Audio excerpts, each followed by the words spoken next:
Okay, good morning, everyone. All right, thank you so much for attending this session. So my name is Wahu. I am the Managing Director of both NGO Hub and our crowdfunding platform, Giving Hub. It might sound confusing, but I'll just do a brief introduction to let you know what we do. Basically, NGO Hub is our main entity, and it is a resource platform for uh, CSOs, NGOs, and any social organizations trying to do good, where we try to connect them with more resources. So it could be funding, it could be volunteers, or it could be skills and resources. It could be connection to corporate companies. So we run multiple programs in NGO Hub, and one of them, which we go into a deep dive today, is crowdfunding. We'll be on crowdfunding, crowdsourcing, and basically using uh, the, the technology online to be able to fundraise. Now, because we live in a digital age, this is a great resource to have, and I hope by the end of the session, I can at least convince you to want to try, if you have never done it before, to want to try it. And what I can put on the table is I will have my team be there to support any organizations who want to work with us to learn this skill. Because we do provide the technology, we provide the platform for you to do it, which is Giving Hub. And we are very much also investing our time to be able to train CSOs to be able to do this themselves. So we will run your first campaign with you and give you all the templates. And by the end of the first campaign, hopefully you will be able to have a framework how to do it yourself, and also be able to engage your own volunteers into fundraising for you. So that's pretty much what we're going to go through today. Also, in the course of this session, I would be asking some questions. If you'd like to answer, you can answer on the chat. I have another device here so that I can look at the chat. So without further ado, I would like to share my screen here. So can you already see my screen? Yeah, can you put in the chat?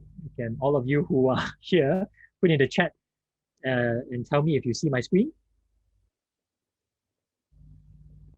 Okay, yes, okay, I'm getting some response. Okay, that's going to be how we try and make this more interactive, okay?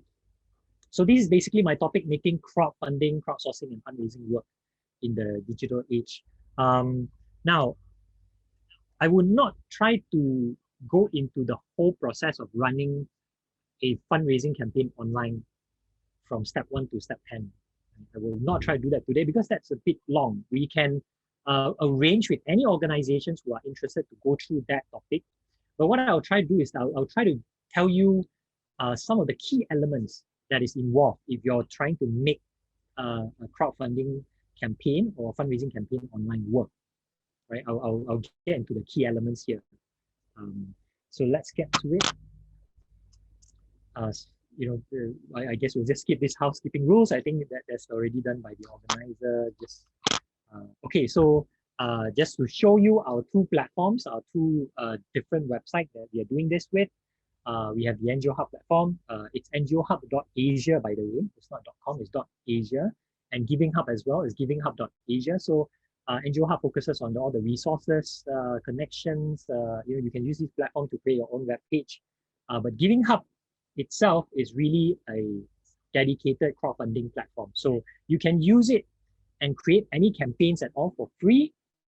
We only take a percentage out of the total of collection, which can also be contributed by your donors. So they can select that they want to pay that fee for you. So that's a feature of our crowdfunding platform that usually about 70–80% of our donors will take that option. So it's an option that they can select. Anyway, to go back to why are we focusing on this particular topic of fundraising online, right? On why NGO Hub in the first place created a crowdfunding platform from scratch and try to run it to be successful. It all comes back to how big this market already is. Now, if you look at this graph, right, this is actually, kind of like an old data from 2015, but you can already see that the projected value of this whole crowdfunding space is about 100 billion US dollar. This is worldwide, of course. And I'd like to share with you a story that, when I met one of there's an NGO, there's a quite big international NGO with an office in Malaysia, and at one point in time I was meeting them to try to talk about fundraising efforts and how we can help out um, in terms of online crowdfunding. And what they shared with us is that they got interested with this because traditionally they were fundraising for their NGO. So each country is supposed to fundraise for their own activities. So this is one of the biggest NGO in the world.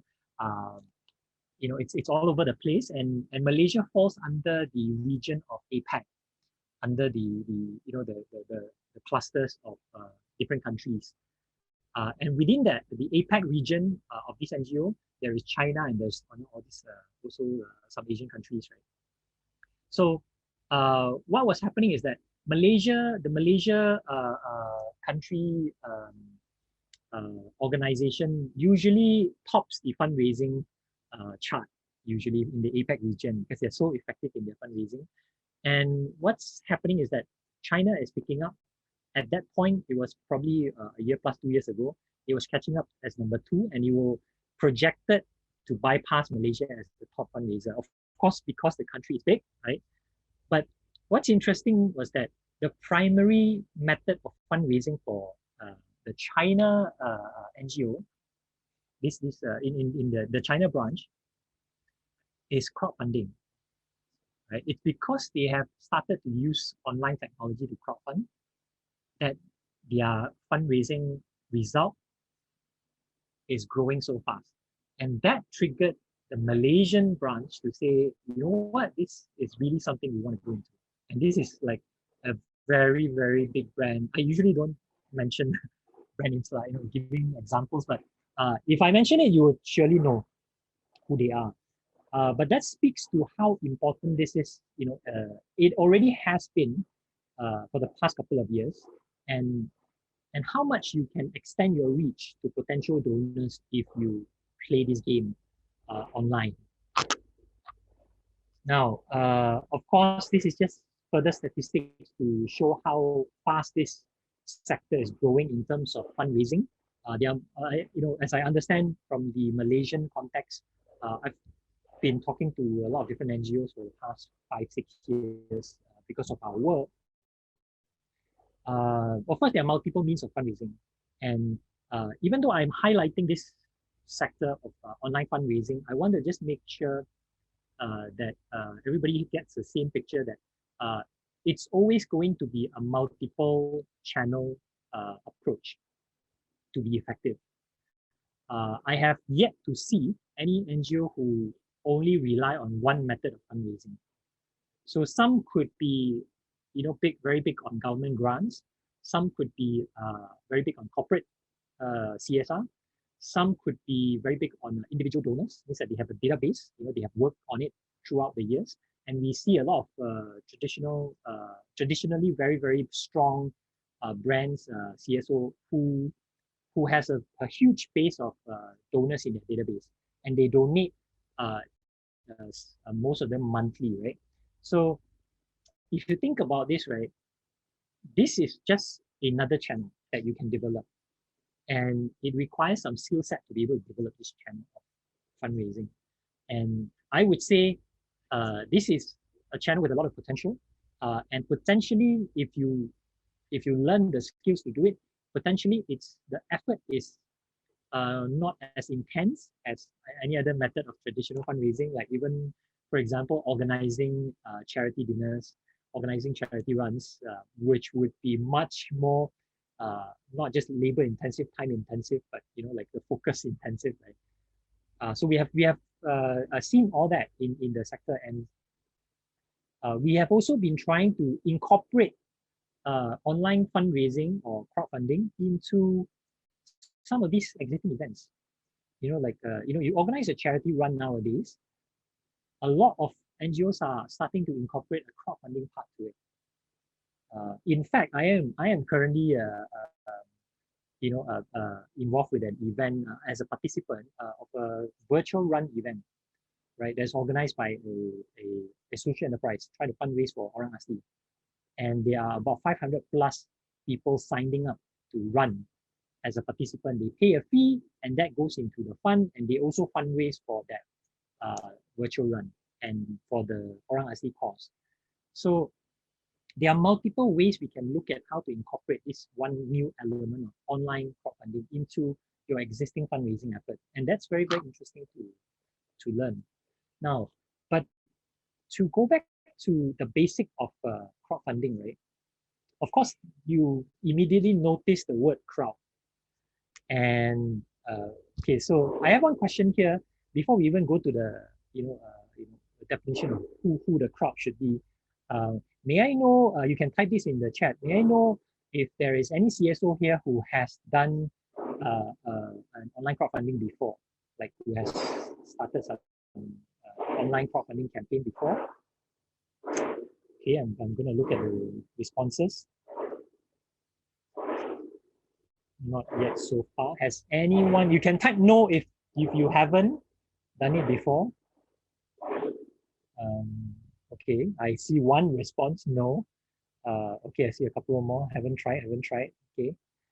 Have you been, okay, there are a lot of responses that says no. And my next question is, have you been exposed to any online crowdfunding campaign before? Have you seen it happening? Have you been curious about it? Okay, let's see the response. Okay, there's a yes. Okay, now it's shifting towards a yes answer. Now, my final question for this segment. Do you feel like it's a very difficult thing to do based on your impression of what crowdfunding is? Okay, yes answers again. Not sure, it's a trend. Yes, definitely is a trend. Yes, okay, so I think my work here, this perhaps half an hour, is to try to be able to convince you, if I can, that it does not need to be very, very complicated.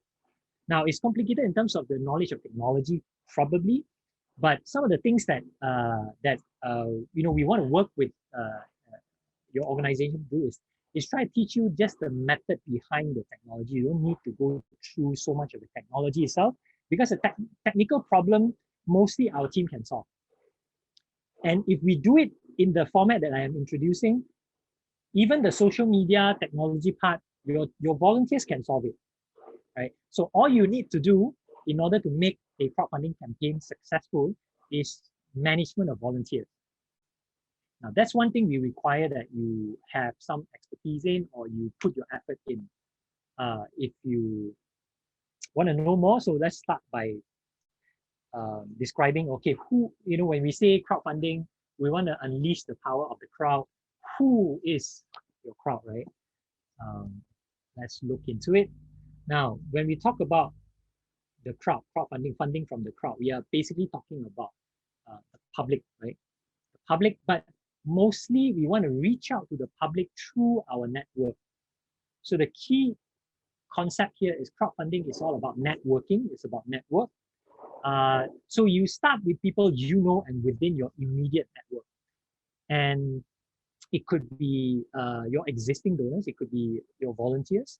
It could be, friends, family, celebrities, media partners in the past, corporate partners in the past, government agencies you have worked with in the past. These are your immediate network that you can already access. You don't need to try and build new ones in the beginning, because this will bring you the network that they have. Now, you have to look at the network in terms of 3 layers. One is the immediate network that you have, the friends that you know, the family that you know, the volunteers you're working with. And then the second layer, which is the most important layer in terms of crowdfunding, which is the people they know, right? Which you will not be able to access. Now, that's the whole concept of crowdfunding, which is you're accessing people's network that you usually don't get to access. They don't know about your CSO, they don't know about your NGO, they don't know about your organization's work. they are not immediately passionate about the cause, but they are networks within the people that has interacted with you. Now, the first thing I want to do is I want to dispel some myth, right, about crowdfunding. If you think about crowdfunding, right, it's basically just it's very similar to what we used to do in school, or if you have kids in school, right? Uh, very often they organize something called a jockathon, and they try to fundraise, right? And they give I don't know whether we still do it these days. I also left school for many years. They give you a piece of document, a card, right? And ask, okay, go back, ask your parents, ask your family, friends, uncle, aunties to donate. And then we go back and fill up, okay, this auntie, this 5 ringgit, 10 ringgit, and then we fill up and come back. And it becomes a fund that the school can use, right? So that's basically crowdfunding. The school is using the student is direct network, accessing people in that student's network that the school may not be able to access in the first place. So that's a traditional way of crowdfunding, right? So crowdfunding exists before it existed online. It existed offline. Now, but when you come to the online crowdfunding part, a lot of people will be very, very cautious that, oh, you know what, I don't want to be that guy who goes around with a card asking people to donate, because that's a really tough job. Anyone who has been involved with a CSO before, you probably have done some sort of fundraising. I've done many of those different channels, and it's always a very taxing, right? I don't want to be always running around asking people for money. Now, what online fundraising people, if you equate it to that card running around, that's not the case. What happened is, you are not the one running around with the card, and not even your friends, right? So what we do is we are trying to spread our costs. We're trying to incite some emotional response from people within our network and their network in terms of the cost that we are passionate about. So, for example, if you're talking about the aging population and some of the key things we're trying to achieve, a lot of people are not familiar with the cause.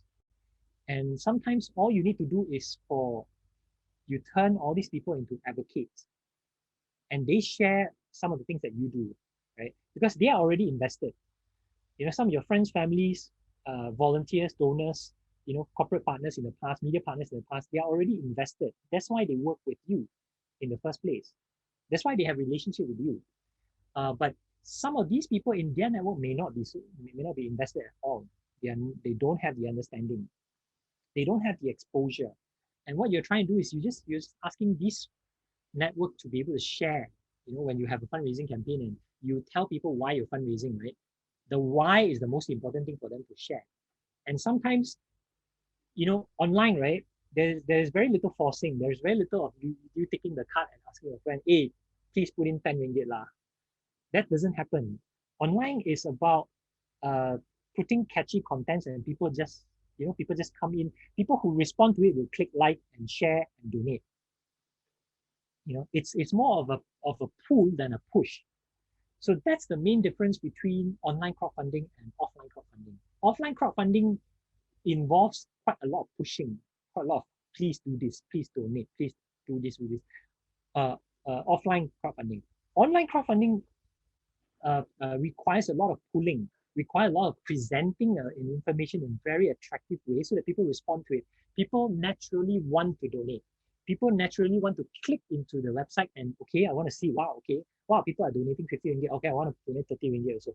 It incites people's motivation to act. And they don't feel like they are like being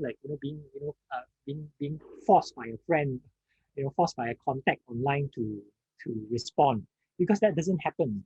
When people share a post, share a video, people who find it interesting, funny, provocative will act, and they will act based on their own motivation. So that's a very, very big difference in offline crowdfunding and online crowdfunding.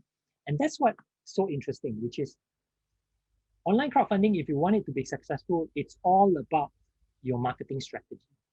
And we really want to, so there are multiple ways you can market, but one way we want to really experiment with you, if you give us a chance, and if you want to learn, is how do we make use of something called a charity challenge, which is an exciting way for your network to be able to share about your cause, uh, and get people to be interested, to see, to respond, to even donate, right?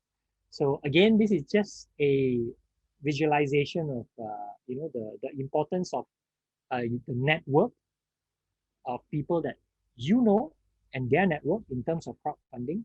And this is when we zoom into one particular method, which is using fundraisers in our crowdfunding method, which is turning some of your network. Again, if I show it to you, right, it's your volunteers, it's your past donors, friends, families, it could be celebrity, media partners, corporate partners, government partners, into your fundraisers.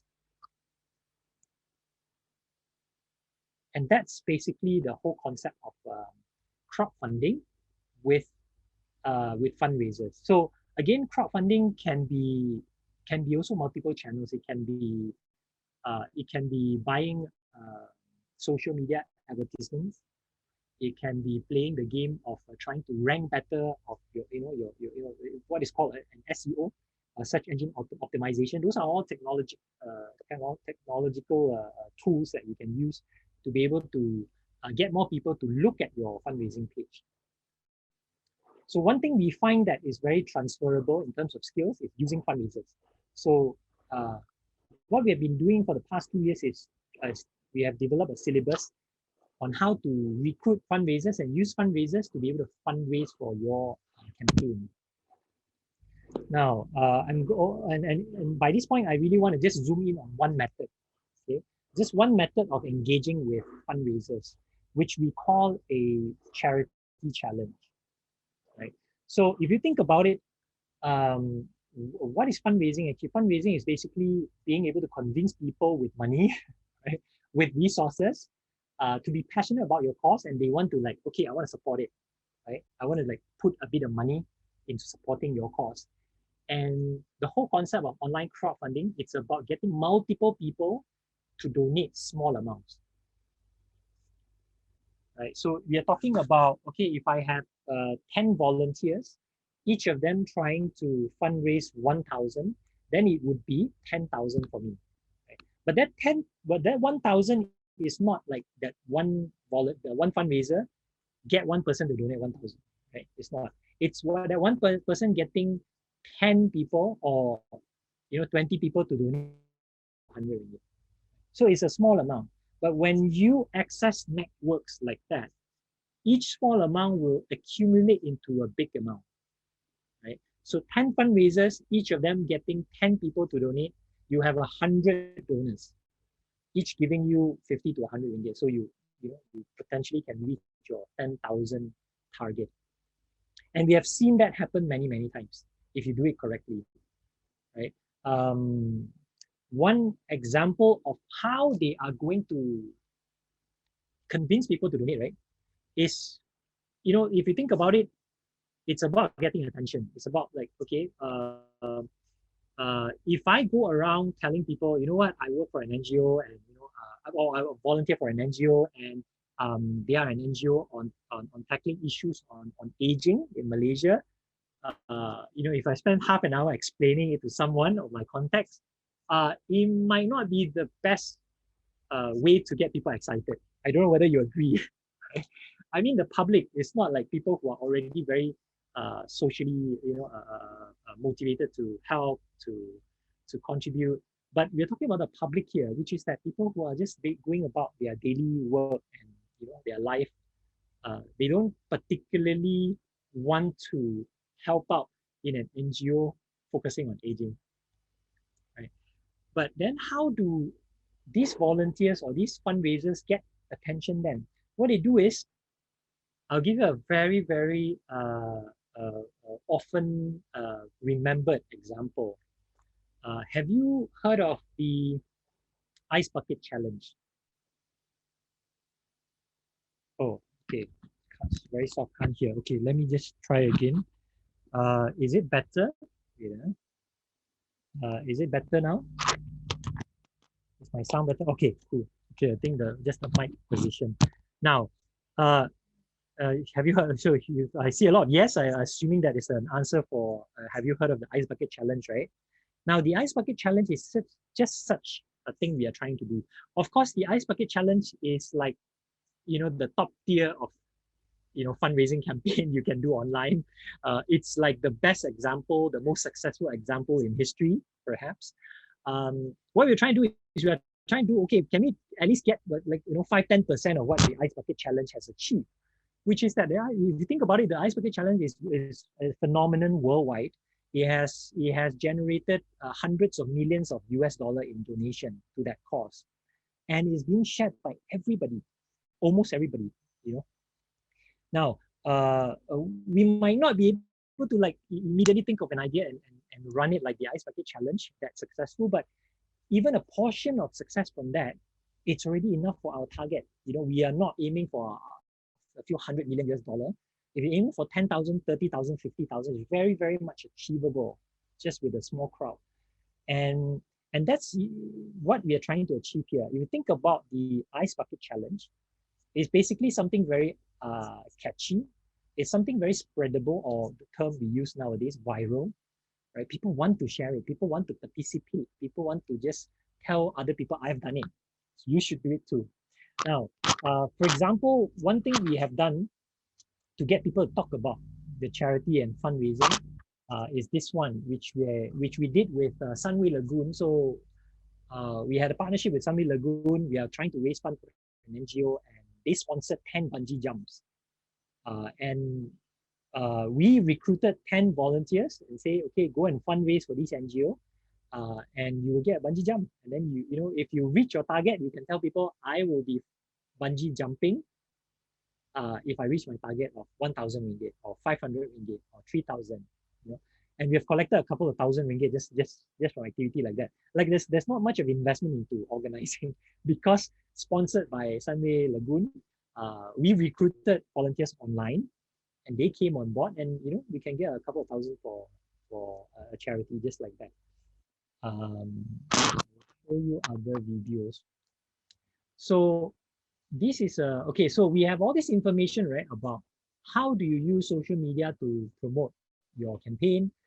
These are also information we are teaching your volunteers, right? So when I say your role or your responsibility in a crowdfunding campaign, most likely it's just managing volunteers. This is what I mean, which is that all this social media strategy, you may not need to be managing them. You don't even need to know it in detail. All you need to do is just encourage your volunteers to do it, and we will provide the template.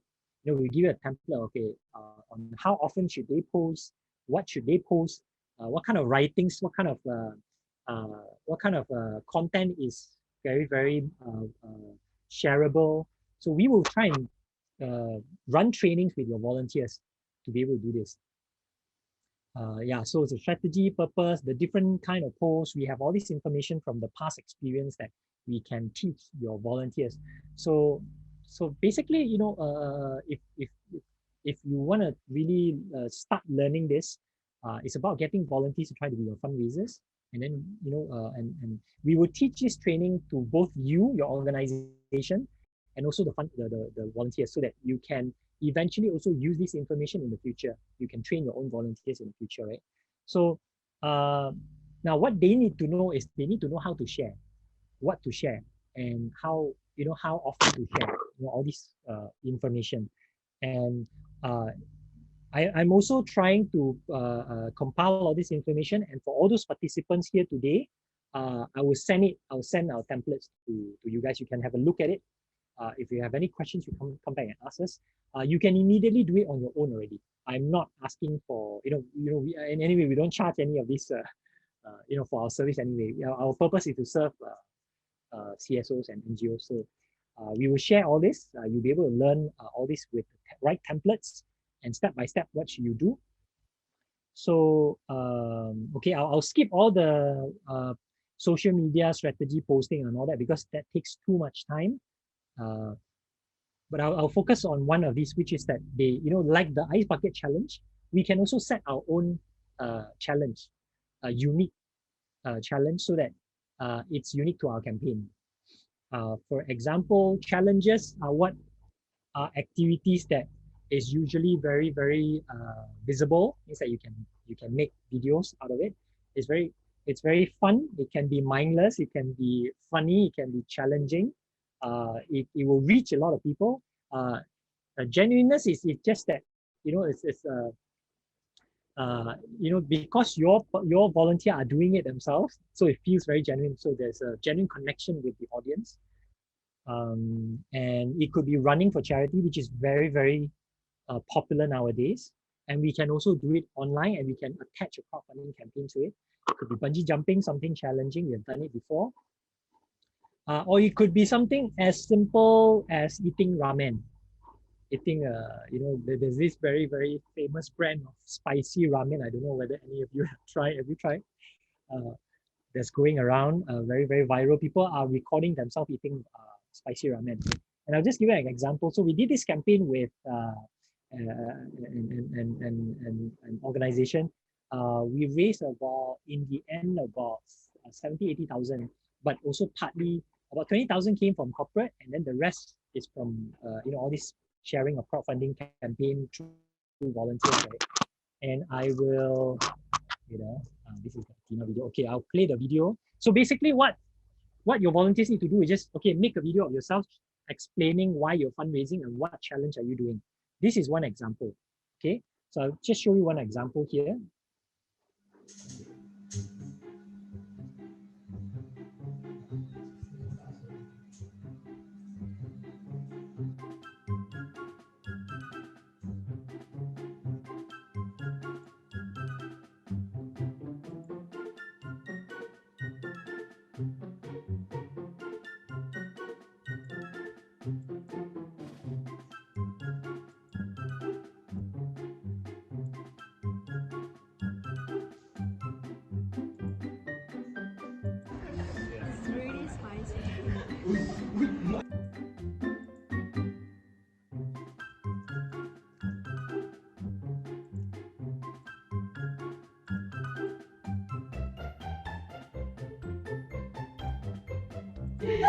Up to you. It's your video. Because you're going to use this video to post it on your Facebook page, right? That's the idea. Alright, 3, 2, 1. Hi friends! I'm here to tell you that if you donate to my fundraiser page, I will do something crazy. How crazy? Well, look at this. Samyang spicy ramen. I have not eaten this before, and when I eat something spicy, typically tears will roll down. So I'm willing to do this if I reach my target of 8,888 ringgit. My current fundraiser is at 6,335. So 2,500 ringgit to go, and you will see a video of me eating this. Woo! Samyang spicy ramen. Thank you. All funds donated will go towards supporting domestic violence survivors, providing important mental health support to them for a brighter life ahead. Thank you. Okay. Okay, I know I'm a bit behind time, so just to wrap up. Now, you have seen these videos. It's actually quite simple to make, and you can even make it using smartphones. So that's how she did it, and she even overshoot her target of 8,000 plus. I think she collected something like 9,000 plus to 10,000. So that's one of the successful campaigns, and we have actually duplicated that in other organizations. Depending on how much they try and fundraise. But basically, there are two videos that they make. One is telling people I'm fundraising, and if you donate and I hit my target, I'll do this challenge. And then the second video is just recording themselves doing that challenge, which is eating the spicy ramen, which you have also seen from the sharing just now, right? And it's that simple. It's almost like the ice bucket challenge, I put some ice water on my body, and you share it or you donate, right? It's the same kind of a prompt to ask people to support. And the fact that this works, and sometimes you don't know why it works, you don't know who are donating, But these are normally people who do not donate to your cause because they you can't reach them. But your network is reaching out to them. So these are some of the things that we have been doing. These are the formulas that we have found to work in a sense. And I hope that this just give you, because half an hour is very short. So I'm just hoping to just give you a very brief idea of how online fundraising can work through the use of networking, through the use of proper strategy, proper marketing, and proper management of a campaign. And I'm going to share all those templates with you. You can go back and read up, and look at what we are doing, and you can also try it yourself. If you need any help at all, come to contact us in our team. Okay, let me just share the last bit here. Okay. So I'm just going to share the last few slides. Basically, that's my entire presentation. I'll skip all this, but okay, this is also my contact. You can WhatsApp me, you can send me an email if you need to. But fundraising online, crowdfunding online is a huge topic. I was very conflicted what to share, and so I've decided to just share a little bit of what works that we have seen, and it's just a sample, right? There's a big topic. The sample is a big topic. Very happy to explore it with anyone who wants to learn more, and I hope this session is useful for everyone. Thank you so much, Mr. Chai, for inviting me, and yeah, thank you. That's my presentation.